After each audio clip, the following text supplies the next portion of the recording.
Israel को पंगा लेना भारी पड़ चुका है। अब इजराइल को भारी नुकसान उठाना पड़ रहा है कि जिस तरीके से अभी तक फलस्तीन के साथ इजराइल की जंग चल रही थी, लेकिन वहां पर इतना इजराइल को नुकसान नहीं हुआ।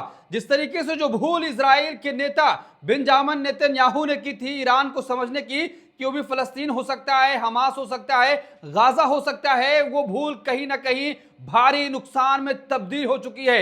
अब इजराइल का जो खजाना है वो पूरी तरीके से खाली होता हुआ दिखाई दे रहा है, क्योंकि इजराइल चौतरफा घिर चुका है। एक तरफ हमास है, फिर दूसरी तरफ हिजबुल्लाह है, और तीसरी तरफ हुती हैं, और चौथी तरफ लेबनान है, पांचवी तरफ अब ईरान में खुलकर एकदम वॉर टू वॉर सामने आकर जो लड़ाई लड़ रहा है वो कहीं ना कहीं इजराइल को भारी नुकसान होता हुआ दिखाई दे रहा है। अब इजराइल अमेरिका के सामने भीख मांगने गया, लेकिन अमेरिका ने बेरंग उसको वापस लौटा दिया है कि हमारे से आपको कुछ भी नहीं मिलने वाला है।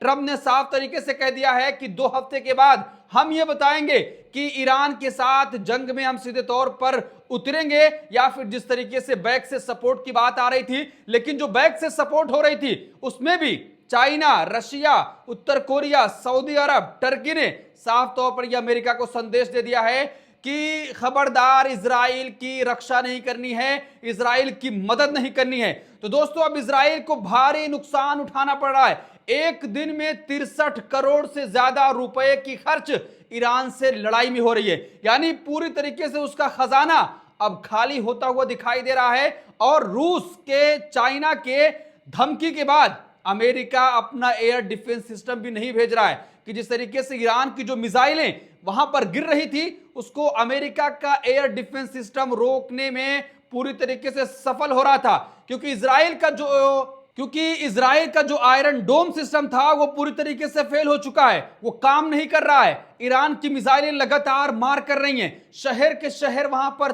तबाह हो गए हैं। और जो दूसरी तस्वीर सामने आ रही है कि जो बंकर बनाया गया था, कैसी स्थिति में अगर ईरान ताबड़तोड़ हमले करता है तो बंकर में जाकर इजरायली छिपकर बच जाएंगे। लेकिन अब खबर आ रही है कि बंकर में भी जगह नहीं है, वहां पर लोगों को छुपने की जगह नहीं बची है, जिसकी वजह से वो अब देश छोड़कर भाग रहे हैं। यानी जब ईरान ने ताबड़तोड़ हमले करने शुरू कर दिए तो अब इजरायली अपना देश छोड़कर भाग जा रहे हैं। वहां के नेता अमेरिका के सामने भीख मांग रहे हैं कि अमेरिका मेरी मदद करो, लेकिन अमेरिका मदद के लिए तैयार नहीं हो रहा है। दोस्तों हम खबर दिखाएंगे कि और रिपोर्ट कि जिस तरीके से वहां के रक्षा मंत्रालय ने यह कह दिया है कि हमारा जो जीडीपी का ग्रोथ था पहले 4.9 था, अब 3.6 आ गया है, यानी भारी नुकसान इजराइल को हो रहा है, उसका खजाना खाली होता हुआ दिखाई दे रहा है। देखिए ईरान से युद्ध में इजराइल का जो खर्च है रोजाना 63 करोड़ रुपए, और 8 दिन बीत चुका है, 8 दिन में 50,000 करोड़ रुपए से ज्यादा इजराइल का खर्च हो चुका है। और यह खर्च तमाम चीजों में शामिल है कि जो वहां पर एयरक्राफ्ट भेजे जा रहे हैं, जो मिसाइलें दागे जा रही हैं, जो ड्रोन भेजे जा रहे हैं, और उसके बाद जो एयर डिफेंस सिस्टम है, आयरन डोम है, अमेरिका को जो कुछ पैसे दिए जा रहे हैं उसका खर्च अलग है। यानी पूरी तरीके से इजराइल का खजाना खाली होता हुआ नजर आ रहा है। शुरू के 2 दिन में 12,200 करोड़ रुपए इजराइल के खर्च हुए। दोस्तों आप अंदाजा लगाइए कि जो इजराइल ये कहा करता था कि हम ईरान को चुटकियों में खत्म कर देंगे, लेकिन उसकी जो ये भूल थी वो भूल कहीं ना कहीं इजराइल को काफी नुकसान में डाल दिया है। और अमेरिका ने पहले साथ देने की बात की, लेकिन अमेरिका भी दूसरे देशों की धमकियों के बाद पीछे हट गया है। अब इजराइल अकेला पड़ गया है, क्योंकि सऊदी अरब भी ईरान के साथ आया, यूएई भी ईरान के साथ आया, टर्की भी ईरान के साथ, रशिया, चाइना, उत्तर कोरिया, तमाम देश अब ईरान के साथ खड़े हो गए हैं। देखिए अब युद्ध में सीधे तौर पर कूदने से ट्रंप जो देरी कर रहे हैं वो अब इजरायली बेचैन हो गए हैं कि आखिर ट्रंप ने जो धोखा दिया है, बीच रास्ते मिलाकर, मझधार मिलाकर जो इजराइल को अकेला छोड़ दिया है, इजरायली बेचैन हो गए हैं कि हमारे जान की सुरक्षा अब अमेरिका को नहीं है, क्योंकि अमेरिका को लगातार धमकी मिल रही है कि अगर वो डायरेक्ट ईरान पर हमला करता है तो ये दुनिया के लिए भी तबाही होगी और अमेरिका के लिए भी तबाही होगी। अमेरिका पर भी चाइना वार कर सकता है, रशिया वार कर सकता है, और उत्तर कोरिया ने खुले तौर पर यह धमकी दे दी है कि अगर अमेरिका भूल करता है तो फिर उसको छोड़ा नहीं जाएगा, उसको बख्शा नहीं जाएगा। दोस्तों उसने इजराइल को तो कैंसर तक बता दिया कि दुनिया के लिए इजराइल कैंसर है, इसका खात्मा बहुत जरूरी है।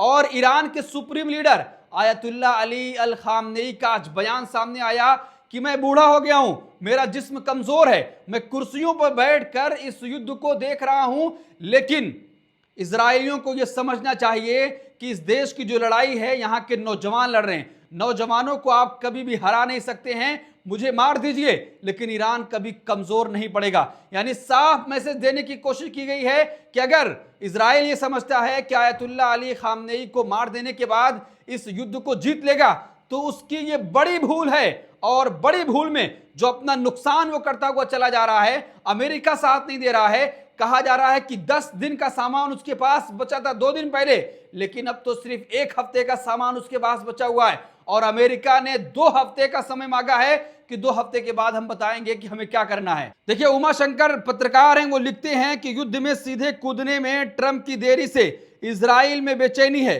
इजराइल चाहता है कि कल करे सो आज करे, आज करे सो अब। यानी अमेरिका इतना देरी क्यों कर रहा है? अमेरिका ने आखिर बीच में लाकर हमें अकेला क्यों छोड़ दिया?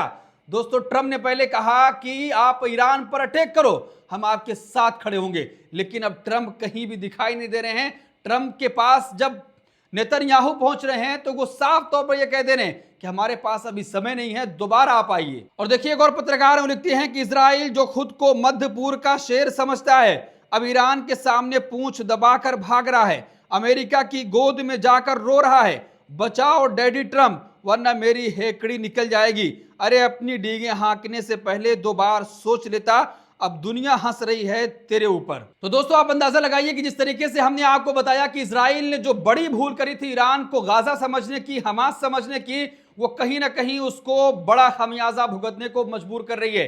अब चौतरफा इजराइल घिर चुका है कि जिस तरीके से एक तरफ गाजा उसके सामने खड़ा है, लेबनान खड़ा है, हूती खड़े हैं, और उसके बाद जो ईरान है वो तो खुलकर ही लड़ाई लड़ रहा है। तो अब कहीं ना कहीं हिजबुल्ला भी सामने है, जो हिजबुल्ला की लड़ाई में इजराइल लगातार हमले कर रहा था। हमास को यह समझ रहा था कि उसको मार देंगे। हमास के पास तो आपको पता ही है कि कोई फोर्स नहीं थी, एयरक्राफ्ट उसके पास नहीं था, मिसाइलें उसके पास नहीं थी, वो कैसे इजराइल पर हमला करता है। लेकिन 2 साल तक वो लगातार इजराइल से लड़ता रहा। अब ईरान ने 1 हफ्ते के भीतर ही भीतर इजराइल को यह समझा दिया है कि इजराइल को जो नुकसान उठाना पड़ रहा है वो तो है ही है, लेकिन दुनिया के देश भी इजराइल के समर्थन में नहीं खड़े होंगे। तो वो खुलकर तस्वीरें सामने आ रही हैं, और जो उसका लगातार वो देश बर्बादी की ओर जा रहा है, नेतन्याहू उस बर्बादी को देख रहे हैं जो ईरान कर रहा है। बड़ी बड़ी इमारतों पर जब मिसाइल गिर रही है तो वो कहीं की बाकी नहीं रह रही हैं। तो साफ तरीके से दोस्तों, इजराइल को इस जंग में काफी नुकसान उठाना पड़ रहा है, उसका खजाना खाली हो रहा है, लोग देश छोड़कर भागने को मजबूर हैं, बंकरों में जगह नहीं है, लेकिन उसके बावजूद भी इजराइल अभी तक मान नहीं रहा है। क्या दोस्तों, अमेरिका ने इजराइल को बीच में लाकर फंसा दिया है? नेतन्याहू अब फंस चुके हैं, उनको निकलने का रास्ता नजर नहीं आ रहा है कि वो किधर जाएं। उधर जाएंगे तो उनको हमास मारेगा, हिजबुल्ला सामने है, लेबनान सामने है, और फिर ईरान सामने है। तो अब निकलने की जगह उनको दिखाई नहीं दे रही। आप क्या सोचते हैं? आपकी क्या राय है? कमेंट बॉक्स अपनी राय जरूर दें।